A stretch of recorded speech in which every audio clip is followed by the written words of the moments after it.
இந்தியாவில் குஜராத்தில் கைது செய்யப்பட்ட ISIS பயங்கரவாதிகள் என சந்தேகிக்கப்படும் 4 இலங்கையர்களுடன் தொடர்புடைய மேலும் 2 சிலாபம் பங்கதனிய பகுதியில் வைத்து கைது செய்யப்பட்டுள்ளனர்.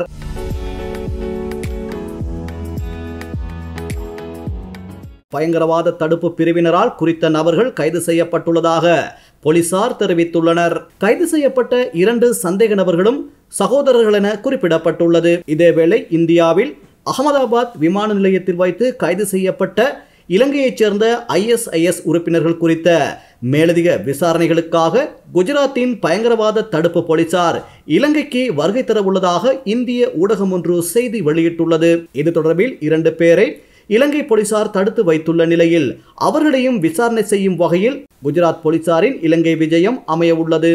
இதேவேளை ஒஸ்மன் ஜெராட் என்பவர் இன்னும் கைது செய்யப்படவில்லை என்பதோடு அவரை கைது செய்வதற்காக 2 மில்லியன் ரூபாவை இலங்கை அரசாங்கம் வெகுமதியாக அறிவித்துள்ளது. இந்நிலையில் அகமதாபாத்தில் கைது செய்யப்பட்ட 4 இளைஞர்களுக்கும் பாகிஸ்தானைச் சேர்ந்த அபுதா என்ற மத போதகர் சுமார் 42 நாட்களாக போதனைகளை நடத்தியுள்ளதாக தகவல்கள் வெளியாகியுள்ளன. அத்துடன் கைது செய்யப்பட்ட 4 இளைஞர்களுக்கும் இந்தியாவில் உதவியதாக கூறப்படும் 3 பேர் தொடர்பிலும் விசாரணைகள் ஆரம்பிக்கப்பட்டுள்ளன.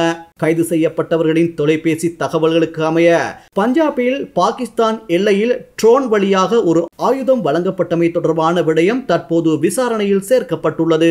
இதனையடுத்து விசாரணையின் பல்வேறு கோணங்களை தொடர 3 போலீஸ் அணிகள் டெல்லி, ராஜஸ்தான் மற்றும் பஞ்சாபுக்கு அனுப்பப்பட்டுள்ளதாக தகவல்கள் வெளியாகியுள்ளமை குறிப்பிடத்தக்கது.